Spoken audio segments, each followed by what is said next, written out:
So it's a quick video about the CRZ IMA complete removal, and this is an HP 615 on a heatsink. Now this is what I used in the Insight in one of my conversions. I actually took apart a DC to DC and bolted this onto the heatsink for a original OEM DC to DC, and it then obviously was very efficient cooling. But you could just bolt this to the chassis or inside the spare wheel well, or whatever you call it, the IMA well in the back of the car. Now I used some original connectors, so I could just plug it straight into the various ports on the old IMA in the Insight. But the gist of it is that we end up with a DC to DC like this, and then the rectifier, as you saw earlier, I haven't got one of those handy. That was just, I just bolted that onto here. So the 3-phase wires from the motor, the orange wires in that tube, which comes out from the car sort of here. You have the 3-phase wires, and you connect those in any order to the inputs onto the 3-phase rectifier. Then the 2 outputs from the 3-phase rectifier go into the DC to DC converter input here, or the PSU. This can accept DC as well as AC inputs. So that's all you do for the input side. And then on the output side, here I've got a 12 volt 70 amp relay, and so the plus 12 volts output from the PSU comes into the relay. Power connections, not the coil, obviously the changeover contacts, and then this top one here would be the output to the battery at the front. So you know, in the CRZ we have that tube that comes through here with 4 wires in it. Basically it's got the 3-phase wires, which we just talked about, and it's also got one other wire, which is the 12 volt feed to the battery at the front, and that's the one you would connect to here. And that normally resides, this is a lithium pack, but you see we've got 3-phase wires here. These are the ones you would connect to the inputs of the rectifier, and then you have the 12 volt wire which is hidden down here, and you would obviously disconnect that, and that would be connected to the output of the relay there. And then the relay coils, these two here, we've got a relay coil. Obviously these two are the connections for the relay coil. I've put a diode across here, reverse flow diode, that prevents the relay coil generating a voltage spike when it turns on and off. And then I had a connector on it, but again this was all specific to the Insight. But basically you have 2 wires coming out of here. One will go to the ground and one will go to the connector, so the IMA connector here. Now I've obviously got spare connectors, but if I remember correctly you require the blue wire. Oh, it's the blue wire in my connector, they're not all the same. Pin 4 I think it is here. It's this blue wire here I'm just indicating there, and that is an ignition switched 12 volt supply, that blue one there. So that's the 12 volt that you would use to power the relay. So when you turn that your ignition on, the relay would operate and it would connect the PSU to the 12 volt battery. Now the negative output from the PSU would just go to the chassis, because as you know the 12 volt ground is usually at that far corner on the IMA pack, so you would put your 12 volt ground or 12 volt output from the PSU to the same place on the chassis.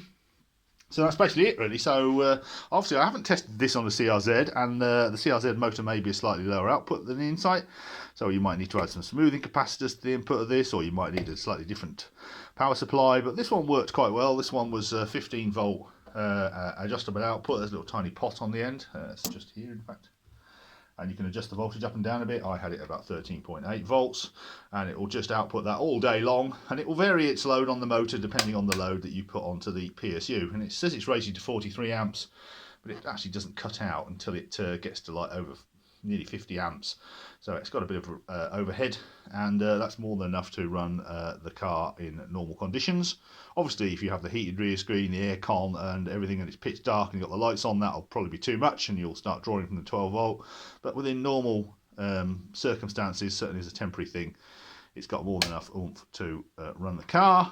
So that's it basically. One of these type supplies, you connect it to the 3-phase wires via the rectifier, 3-phase to single-phase rectifier, and then you connect the 12 volt output to a relay, and then the output of the relay you connect to the 12 volt lead going off to the battery, and then the relay coil you drive using ground and 12 volts from the IMA harness here. If you look in the workshop manual, you can find out which pin it is that gives you 12 volts, or you can just use your tester. Now what you can do is, because obviously you won't have this bit, because this bit is all part of your IMA pack, so what you'll have is this, but you can probably just use a push on. You get a little connector, you might be able to just push one connector onto there, or you'll just have to snip into the harness here to get the 12 volts. Or you can use a diode instead of the relay, a Schottky diode, which can handle at least 60 or 70 amps. And then you would just use the 12 volts, you'd pass the 12 volts through the Schottky diode.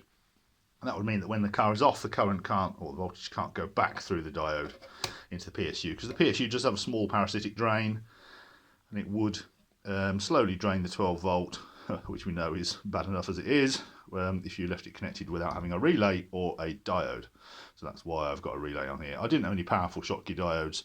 The thing you'd have to be careful about with the diodes is that they might come with a, depending on what configuration you get, you'd have to be careful that the base or the sort of heatsink part, because they have to be bolted to some aluminium, is insulated from the car, because you might find that the sort of base of the transistor or the diode would actually be in contact with one of the connections, and you might find it's just a direct short to the chassis if you just bolted it straight to the chassis, so you'd have to be careful about that. You can get inline diodes. I haven't got any here. Let's just have a look. I don't know whether I've got any big diodes here.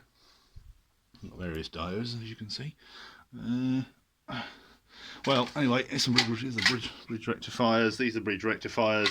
There's not a three-phase one in there. Single phase ones in there.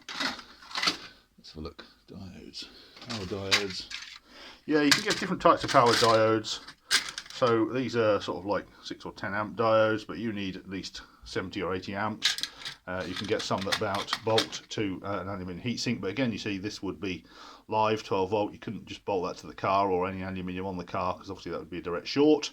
So you have to just think about that, which is probably why I used a diode at the end of the day, as I didn't have a suitable, probably why I used a relay, should I say, because I probably didn't have any suitable diodes to make it work. I'm just looking for a three-phase rectifier. I don't think I've got one, but I've shown you a picture of those anyway. They're cheap as chips, a few dollars for the three-phase single-phase rectifier.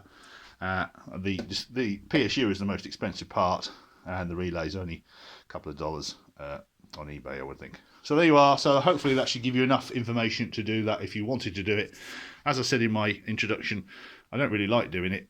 It makes the car gutless, etc., and you lose all the super IMA functionality, instant start, blah blah blah, and you've got to make sure everything else is perfect. But as a temporary thing to keep you going while you try and get a new battery, etc., it can be helpful.